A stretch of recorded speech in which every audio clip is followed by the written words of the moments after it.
छाती चौड़ी करने की कोई जरूरत नहीं है, उसने मेरी सास के कान भर दिए, मेरे हाथ पैर फूल गए, वो मेरे गले पड़ गया, उसे मुंह की खानी पड़ी। दोस्तों इन सेंटेंसेस में आप क्या नोटिस कर रहे हो? सब में कोई ना कोई बॉडी पार्ट आ रहा है ना, जैसे कि छाती चौड़ी करनी पड़ी, कान भर दिए, हाथ पैर फूल गए, कोई गले पड़ गया, मुंह की खानी पड़ी, सब में कोई बॉडी पार्ट आ रहा है ना। यही मैं आपको इस वीडियो में सिखाने वाला हूँ, शरीर के अंगों वाले मुहावरे इन इंग्लिश। तो ऐसे हिंदी के मुहावरे हैं जिनमें हमारे शरीर का कोई ना कोई अंग आता है। तो आपको पता ही है मुहावरे क्या होते हैं, जो शब्द होते हैं ना वो कुछ और होते हैं और उनके अंदर का छुपा हुआ मीनिंग कुछ और होता है। तो वही इंग्लिश में हम कैसे व्यक्त कर सकते हैं उन बातों को, आप इस वीडियो से सीखेंगे। तो इस वीडियो को एंड तक देखिए, आपको बहुत कुछ सीखने के लिए मिलेगा। हिंदी टू इंग्लिश एक्सरसाइज मैं आपको कराऊंगा, आपकी कराऊंगा। मैं आपको पहले हिंदी के सेंटेंसेस दिखाऊंगा, फिर बताऊंगा उन्हें इंग्लिश में कैसे एक्सप्रेस किया जा सकता है इंग्लिश के स्टाइल में। उसने मुंह बना लिया, जैसे ये कहना है। अब मुंह बनाने का मतलब क्या है? जैसे कि उसने मुंह बना लिया, मतलब किसी ने मुंह बना लिया, कोई रूठ गया है ना, नाराज वाला मुंह बना लिया, होठ लटका लिए, ऐसे भी कहते हैं। तो इंग्लिश में क्या कहते हैं? पाउट करना कहते हैं, पाउट करना। What, now you're gonna pout? Oh, and don't pout. You know I can't stand pouting. जब अपना लोअर लिप आगे ले जाते हैं हम और रूठते वक्त हम ऐसा करते हैं, उसको पाउट करना कहते हैं। या फिर उसको ग्रिमिस करना कहते हैं। ग्रिमिस करने का मतलब मुंह बनाना होता है। When you don't like something, you are irritated by something, okay, you are annoyed and you make a face. तो इंग्लिश में बोलो शी पाउटेड। पाउट की सेकंड फॉर्म आ गई शी पाउटेड। शी ग्रिमिस्ड, उसने ग्रिमिस किया। ग्रिमिस करने का मतलब क्या होता है? जब किसी को कोई चीज़ पसंद नहीं आती है या वो अच्छे मूड में नहीं होता है तो वो ग्रिमिस करता है, वो मुंह बनाता है आड़े टेढ़े, तो उसको ग्रिमिस करना बोलते हैं। शी पाउटेड या शी ग्रिमिस्ड। नहीं तो she made a face. In simple words, she made a face, सीधा बोलना है, उसने मुंह बना लिया, शी मेड अ फेस। याद रखो ये मैं कोई लिटरली ट्रांसलेट नहीं कर रहा हूँ, इंग्लिश में भी इस तरह बोला जाता है, समवन मेक्स अ फेस। उसने मेरी सास के कान भर दिए, ये कहने का मतलब क्या होता है? किसी ने मेरी सास को ना मेरे खिलाफ भड़का दिया, कान भर दिए उनके, यही होता है। पॉइजन समवन्स माइंड, ये इडियम हम यहाँ पे यूज करेंगे। इंग्लिश में एक इडियम होता है पॉइजन समवन्स माइंड, मतलब किसी को किसी और के खिलाफ भड़का देना, उसकी बुराइयां कर देना उसके सामने। My uncle has poisoned his mind. तो किसी का दिमाग, किसी के दिमाग में जहर घोल देना। She poison my mother in law's mind against me. Against me को मैंने ब्रैकेट्स में इसलिए प्लेस किया क्योंकि मैं आपको ये बताना चाहता हूँ ये ऑप्शनल है, आप ये ना भी लगाओ तो अधूरा नहीं है। She poison my mother in law's mind, मेरे मदर इन लॉ के माइंड को उसने पॉइजन कर दिया। छाती चौड़ी करने की कोई ज़रूरत नहीं है। लिटरली जब कोई सीना चौड़ा करके आगे आता है ना, वो जब बहुत प्राउड हो रहा होता है तब ऐसा करता है। इंग्लिश में कहेंगे there is no need to puff out your chest, there is no need to puff out your chest. यहाँ पे हम लिटरली सीना चौड़ा करने की बात कर रहे हैं। So there is no need to puff out your chest, you have not done something great, you have not done anything great. अच्छा, अगर आप ये कह के ये बोलना चाहते हो कि ज़्यादा छाती चौड़ी करने की ज़रूरत नहीं है, ज़्यादा अपने आप को टफ दिखाने की ज़रूरत नहीं है, तो इंग्लिश में बोलो You don't need to act tough. You don't need to act tough. इससे कोई बहुत अपने आप को ताकतवर दिखाता है तो सीना चौड़ा करके आगे आता है ना, तो बोलते हैं ज़्यादा ज़रूरत नहीं है, अभी बता दूंगा, 1 मिनट में हरा दूंगा तुझे मैं, I can defeat you in a minute. You don't need to act tough. उसे इतना सिर पर मत चढ़ाओ, बिगड़ जाएगा। लिटरली किसी को सिर पे थोड़ी चढ़ाया जाता है। कहने का मतलब उसकी बहुत ज़्यादा बातें मान लेना, जिसको इंग्लिश में ओवर इंडल्ज करना कहते हैं, या उसको पैम्पर करना कहते हैं, ज़रूरत से ज़्यादा पैम्पर करना। But clearly you have been spoiled and overindulged and the result is arrogance. Don't overindulge him, उसको overindulge मत करो। Don't pamper him too much, उसको ज़्यादा पैम्पर मत करो। He'll get spoiled, वो बिगड़ जाएगा। पेपर के समय मेरे हाथ पैर फूल गए, हाथ पैर फूल गए। हाथ पैर फूल जाते हैं क्या? नहीं। जब हम हिंदी में ऐसा बोल रहे होते हैं तो इसका मतलब क्या होता है? मैं घबरा गया, मुझे समझ नहीं आया मैं क्या करूं, एकदम मैं दुखी हो गया, घबरा गया, है ना, डर गया, पैनिक किया मैंने। इंग्लिश में वर्ड यूज़ करो पैनिक। मैंने फ्रीक आउट किया। इंग्लिश में फ्रीक आउट एक फ्रेजल वर्ब है जिसका मतलब होता है एकदम घबरा जाना, बहुत चिल्लाना या बहुत डर जाना, यानी किसी भी इमोशन को बहुत स्ट्रांगली फील करना, फ्रीक आउट करना। गेट कोल्ड फीट, ये एक इडियम है इंग्लिश में। If you get cold feet, you get nervous about something, you freak out, you panic, you prepared for something but at the right time you panic. It means you get cold feet. Right, it's normal to get cold feet before you win. देखो अब sentences कैसे बनाएंगे। I panicked during the exam.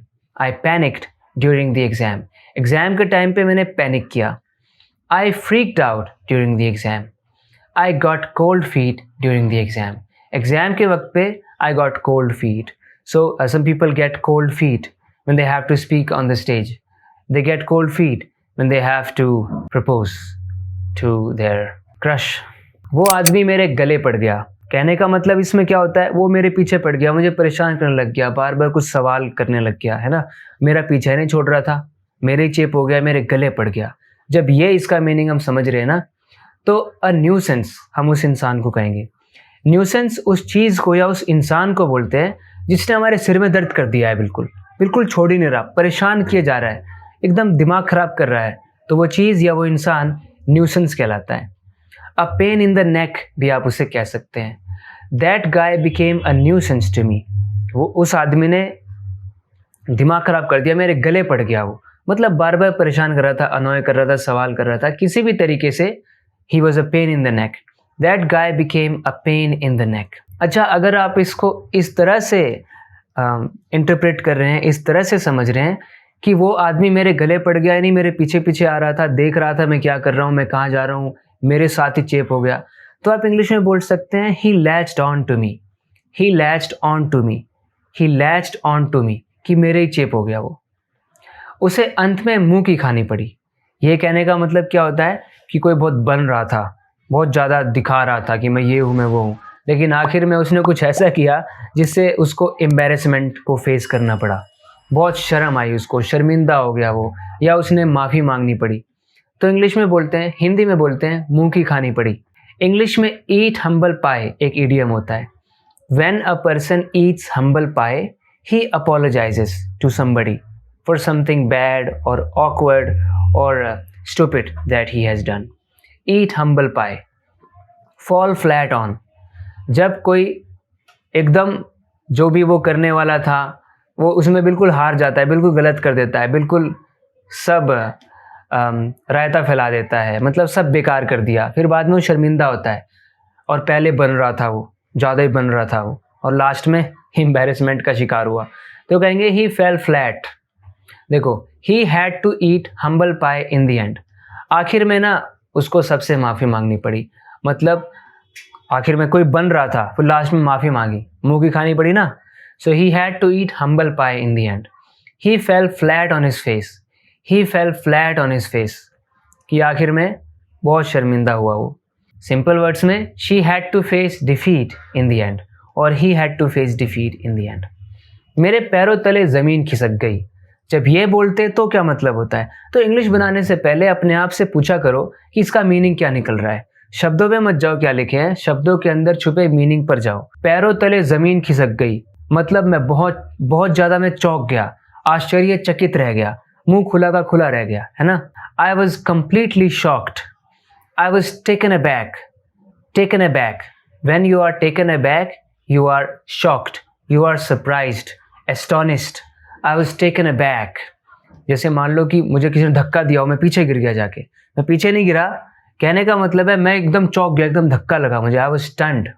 I was stunned. I was stunned. मैं चौंक गया. I was शेकन. हिल गया मैं एकदम. पैरों तले ज़मीन खिसक गई. हादसे की खबर सुनकर मेरा तो कलेजा मुंह को आ गया. कहने का मतलब क्या निकला, मैं डर गया, घबरा गया, एकदम रोंगटे खड़े हो गए, है ना. Hearing the news of the accident, my heart was in my mouth. My heart was in my mouth. This is an idiom in English. When your heart is in your mouth, you are terrified. You are scared to death. The news of the accident left me shaken. मैं एकदम हिल गया, हिला दिया उस news ने मुझे. I felt a chill run down my spine when I heard about the accident. I felt a chill run down my spine. This is another idiom.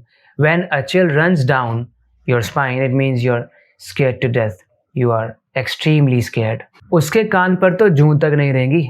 ये कहने का मतलब क्या बन रहा है कि मैंने कुछ भी कहा, कुछ भी किया, उसको कोई फ़र्क नहीं पड़ा. बिल्कुल वो इग्नोर कर रहा था, कुछ फ़र्क ही नहीं पड़ रहा था उसको. कान पे जूं तक नहीं रहेंगी उसको जो करना था वही करना था, उसको कोई फ़र्क नहीं पड़ा, मतलब इग्नोर कर दिया ना उसने. It didn't make the slightest difference to him.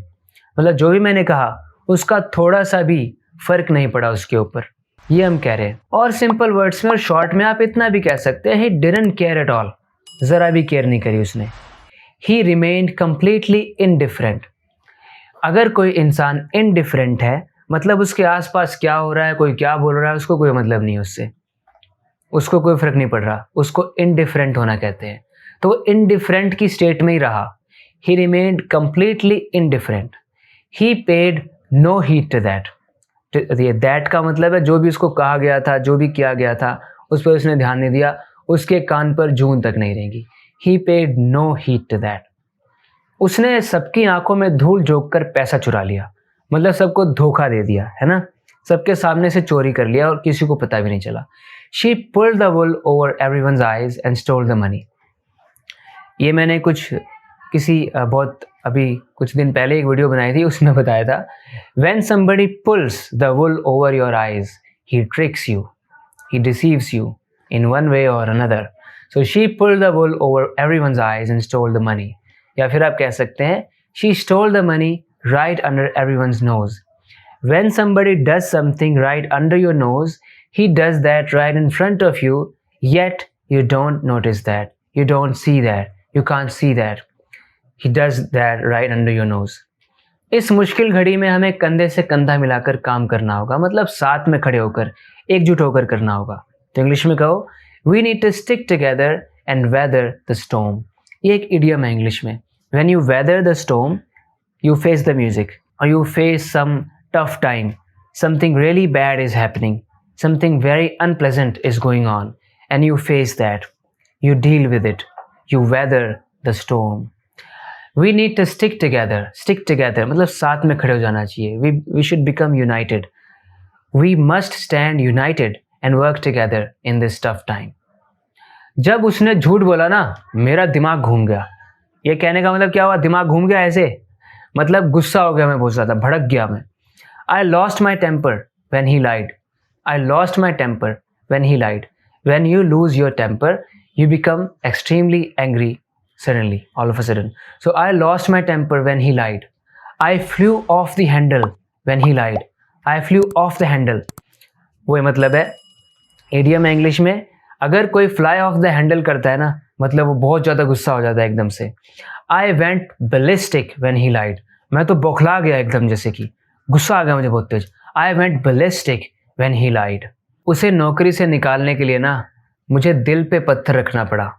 जब आप कुछ ऐसा करते हैं जो थोड़ा बुरा है, आप गलत कर रहे हो किसी के साथ, लेकिन कोई मजबूरी होगी तो आपको बुरा लग रहा होता है, लेकिन आप दिल पे पत्थर रख के वैसा करते हो। इंग्लिश में कहो, I had to harden my heart to fire him.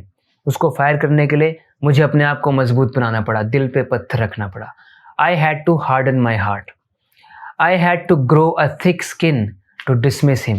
कैसे सोचा होगा ना अंग्रेजों ने कि मैंने मोटी स्किन बना ली, अपने ऊपर मोटी परत बना ली। हमने सोचा कि दिल पे पत्थर रख दिया, फिर ऐसा किया। इट मीन्स मुझे भी बुरा लग रहा था, but I had to grow a thick skin to dismiss him. उसको डिसमिस करने के लिए, to let him go, to fire him. Okay दोस्तों, आपको ये वीडियो देखने में काफ़ी मज़ा आया होगा। कैसी लगी आपको ये वीडियो, कमेंट करके मुझे ज़रूर बताएं। बात करते हैं अगले वीडियो लेसन में। Till then take care and bye.